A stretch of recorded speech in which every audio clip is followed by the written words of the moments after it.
pernah mendengar ya apa yang dimaksud dengan teks LHO? Assalamualaikum warahmatullahi wabarakatuh. Ketemu lagi dengan Pak Andri Septadana dalam mata pelajaran Bahasa Indonesia.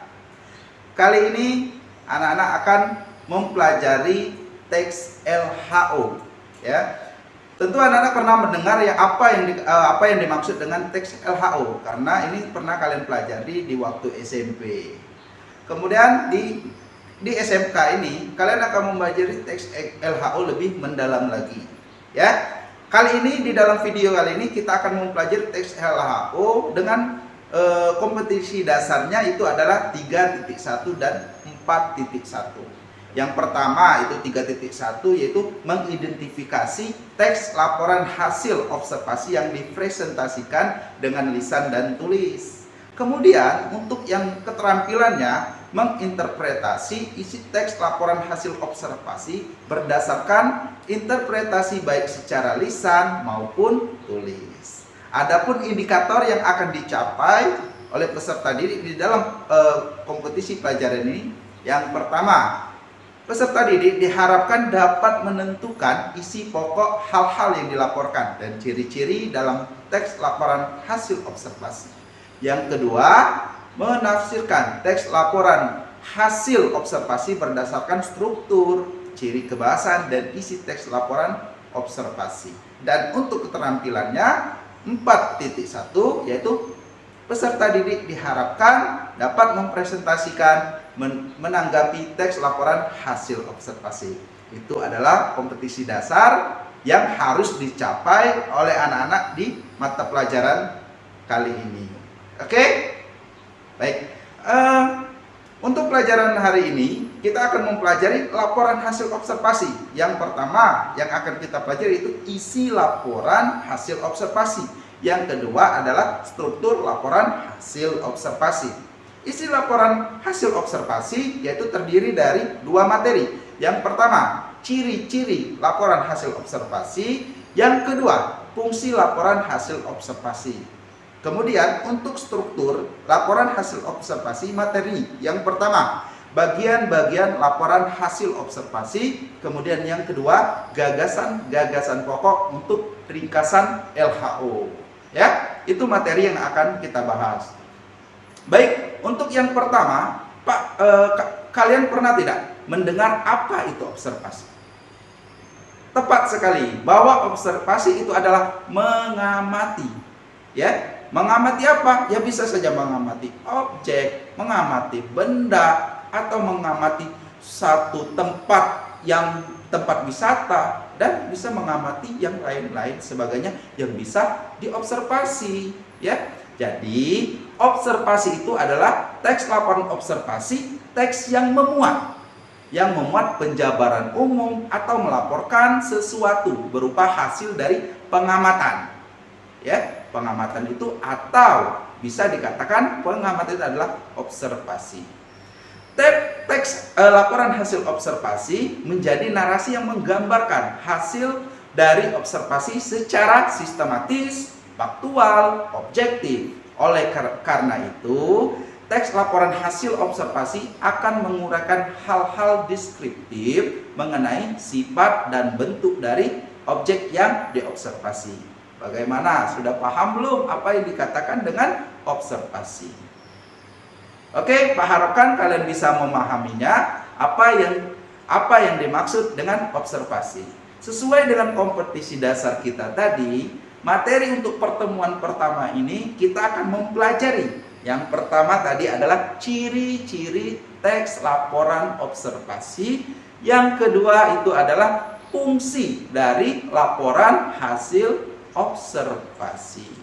Pak, apa saja itu ciri-ciri dari teks laporan observasi? Yang pertama itu ciri-cirinya adalah memiliki sifat yang objektif, informatif, dan deskriptif. Maksudnya di sini bahwa teks observasi itu adalah benar-benar nyata sesuai dengan apa yang dilihat. Ya, itu yang pertama. Kemudian yang kedua, ditulis secara komprehensif dan detail. Maksudnya Apa yang kita amati, apa yang kita observasi itu dilihat, dirincikan secara detail. Jangan sampai ada yang ketinggalan. Jadi informasinya itu harus secara detail.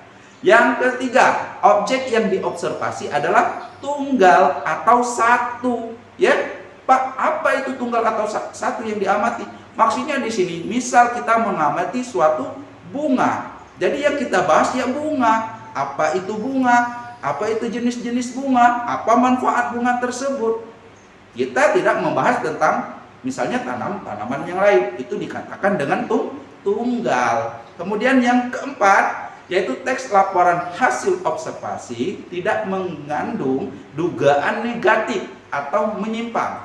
Maksudnya di sini dugaan negatif atau menyimpang, apa yang observasi tersebut tidak ada unsur untuk seorang mengobservasi supaya dibaca oleh orang lain, supaya orang lain itu maksudnya informasi itu bersifat negatif atau tidak bermanfaat bagi orang lain. Tentu apa yang kita observasi itu wajib mempunyai manfaat bagi orang lain, baik itu yang membaca, melihat, menonton apa yang kita observasi. Dan yang terakhir itu adalah ciri-ciri dari teks laporan observasi adalah saling berkaitan dengan hubungan antar kelas dan subkelas.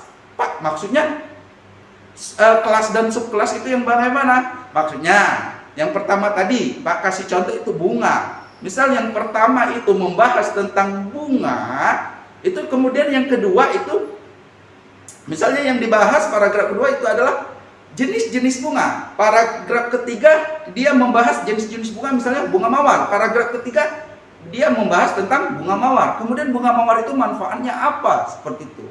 Maksudnya di antara paragraf pertama, paragraf kedua, paragraf ketiga itu saling berhubungan. Itu yang dikatakan dengan bahwa antar kelas dan subkelas itu wajib berhubungan. Dengan kata lain itu harus suatu observasi itu harus terstruktur. Oke, itu adalah ciri-ciri dari teks laporan observasi. Bagaimana? Sudah paham belum? Pak harapkan kalian memahami apa yang sudah Pak jelaskan. Oke, sesuai janji Pak tadi, kita membahas materi yang kedua itu adalah fungsi dari teks laporan observasi. Bahwa teks laporan observasi itu mempunyai fungsi. Pak, fungsinya apa saja? Emang bisa itu bahwa teks laporan observasi itu bermanfaat bagi orang? Tentu saja dia memiliki fungsi. Yang pertama adalah melaporkan tanggung jawab atas sebuah tugas dan kegiatan pengamatan. Ya, Pak ulangi. Yang pertama melaporkan tanggung jawab atas sebuah tugas dan kegiatan pengamatan. Oke. Yang kedua, menjelaskan dasar penyusunan kebijaksanaan, keputusan atau pemecahan masalah dalam pengamatan. Kemudian yang ketiga, sarana untuk pendokumentasian. Dan yang terakhir adalah sebagai sumber informasi terpercaya. Itu adalah fungsinya. Oke, dalam materi ini kita akan terfokus membahas tentang ciri-ciri dari teks laporan observasi. Bukan berarti yang fungsinya tadi tidak berguna ya. Oke, untuk memperdalam pemahaman kalian tentang teks laporan observasi, Pak mempunyai sebuah, Pak ambil ini salah satunya dari internet ya, sebuah teks laporan observasi. Kita dua tahun yang kemarin kan dilanda pandemi nih. Kita sekolahnya ini di rumah karena adanya virus corona. Jadi Pak mengambil sebuah artikel, itu sebuah teks laporan observasi itu tentang pembelajaran pada masa COVID-19. Oke, contohnya kayak gini ya. Ini adalah teksnya. Saat ini dunia pendidikan dan tengah menghadapi masalah yang cukup sulit. Di antaranya kurikulum 2013 belum dipahami sepenuhnya.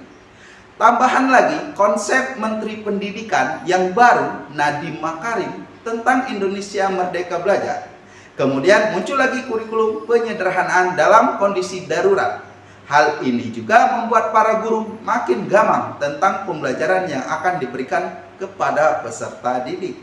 Permasalahan tersebut merupakan tantangan bagi para guru untuk meningkatkan mutu pendidikan di Indonesia. Itu adalah paragraf yang pertama. Paragraf yang kedua, kini tantangan para guru bertambah lagi dengan wabah COVID-19 yang tak kunjung usai. COVID-19 merupakan bencana nasional yang telah ditetapkan oleh pemerintah karena penyebaran virusnya sangat cepat dan menyebabkan kematian. Pemerintah berusaha menghambat penyebaran COVID-19 dengan menghimbau masyarakat untuk melakukan physical distancing serta bekerja atau belajar beribadah dari rumah. Itu paragraf yang kedua. Kemudian paragraf yang ketiga. Situasi ini merupakan hal baru bagi masyarakat, terutama para guru, orang tua, dan peserta didik. Di sini para guru dituntut untuk tetap dapat memberikan pembelajaran kepada peserta didik dengan melalui online atau daring. Padahal para guru tersebut terbagi atas 3 golongan, yaitu golongan guru literat IT, golongan guru aliterat IT, dan golongan guru literat IT. Itu paragraf yang ketiga. Kemudian paragraf yang keempat. Pertama, guru literat IT adalah guru yang mampu mengetahui berbagai bentuk media dan etika dalam memanfaatkan teknologi untuk pembelajaran. Kemampuan memahami teknologi untuk mencetak, mempresentasikan, dan mengakses internet. Guru-guru ini tentunya sudah terbiasa dalam membelajarkan peserta didiknya dengan menggunakan media internet. Pembelajaran secara online bagi mereka bukan hal yang luar biasa. Kemudian yang kedua, tipe guru yang kedua, paragraf kelima, ya, guru aliterat IT adalah guru yang tahu IT dan paham IT, tetapi jarang atau tidak memanfaatkan teknologi dalam pembelajaran kepada peserta didik. Guru-guru ini hanya terpaku dalam pembelajaran di dalam kelas. Penggunaan internet pun hampir jarang dilakukan. Itu tipe guru yang kedua. Tipe guru yang ketiga di paragraf ke-6. Ketiga, guru aliterat IT adalah guru yang buta IT. Wah, masih ada guru yang masih buta IT, ya. Guru tersebut tidak mampu memanfaatkan teknologi dalam pembelajaran. Guru-guru ini masih menggunakan metode dan model yang lama. Mereka masih sama sekali tidak pernah menggunakan teknologi. Hal ini kemungkinan fasilitas sarana dan prasarana yang tidak ada. Oke, paragraf yang selanjutnya. Ketiga golongan guru inilah kenyataan yang berada di tengah lapangan. Para guru ini yang akan menghadapi para peserta didik. Dengan kondisi ini, dampak dunia pendidikan sangat terasa. Bukan hanya di Indonesia, tetapi di seluruh dunia. Dunia pendidikan, Organisasi Pendidikan, Keilmuan, dan Kebudayaan PBB UNESCO menyebut hampir 300 juta siswa di seluruh dunia terganggu sekolahnya dan terancam hak-hak pendidikan mereka di masa depan. Bahkan di Indonesia, Kemendikbud memutuskan untuk membatalkan ujian nasional pada tahun 2020. Pembelajaran pun dilakukan di rumah. Paragraf selanjutnya. Para guru diminta untuk membuat rencana pembelajaran. Hal ini bukanlah hal mudah untuk mengubah kebiasaan mengajar di depan kelas. Dengan mengajar virtual tidak gampang. Bukan hanya guru yang harus beradaptasi dengan kondisi ini, melainkan orang tua dan peserta didik juga harus beradaptasi. Orang tua harus siap mendampingi anaknya belajar di rumah. Awalnya menyenangkan bagi siswa tentu, tetapi akan membosankan jika terlalu lama. Orang tua mulai kerepotan mendampingi anaknya karena mereka juga memiliki aktivitas lain yang berbarengan dengan kegiatan itu. Pembelajaran tidak lagi menyenangkan bagi peserta didik, tetapi sebaliknya mereka jenuh. Ya, jenuh dan bosan. Mereka rindu sekolah. Paragraf yang terakhir, akan tetapi pandemi ini tidak dapat diambil manfaatnya, yaitu kesiapan guru dalam kondisi apapun dan kreativitas guru dalam pembelajaran kepada peserta didik. Guru-guru diharapkan tidak hanya memberikan tugas kepada peserta didik, sehingga membuat peserta didik tadi menjadi stres. Guru juga harus dapat mengubah kebiasaan dalam mengajar. Sebelumnya, guru terbiasa mulai mengajar dari konten, kemudian proses. Karena kondisi ini, pembelajaran pun harus disesuaikan. Guru harus terbiasa mulai mengajar dari proses baru kemudian kontennya. Hal ini membutuhkan pelatihan untuk para guru. Selain itu, guru harus siap membuka dirinya terhadap kemajuan teknologi demi kepentingan dan kemajuan peserta didik serta pendidikan khususnya yang ada di Indonesia. Itu adalah sebuah contoh teks observasi tentang bagaimana akibat dari pandemi bagi dunia pendidikan khususnya di Indonesia. Bagaimana? Sudah melihat bentuknya tadi? Apa yang bisa kita cari ciri-ciri dari teks laporan observasi yang kita baca tadi? Tepat sekali. Salah satunya adalah bahwa antar paragraf itu harus ada kelas dan subkelas. Seperti yang Pak jelaskan di awal tadi, bahwa antar paragraf 1, paragraf 2, paragraf 3 sampai paragraf terakhir itu harus berkesinambungan, berhubungan. Misal yang pertama tadi membahas tentang wabah pandemi COVID-19 yang berakibat dari dunia pendidikan. Kemudian yang kedua, yang berdampak bukan hanya kepada peserta didik, tetapi kepada guru. Sampai-sampai pada masa pandemi itu, guru terdiri dari 3 tipe, literat, aliterat, dan literat IT. Yang pertama itu guru yang paham atas IT, bisa menggunakan. Yang kedua itu guru yang paham terhadap IT tapi tidak mau menggunakan. Yang terakhir itu ada yang guru yang masih tidak bisa memanfaatkan IT. Oke, kita cek lagi, kita cari ciri-ciri dari laporan hasil observasi yang telah kita amati. Oke, sudah ketemu belum? Coba Pak kasih kesempatan kalian untuk melihatnya. Oke.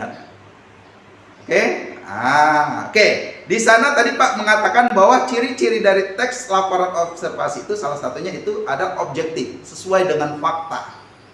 Oke, kita cari ya. Kita cari yang mana yang sesuai dengan fakta pada saat itu.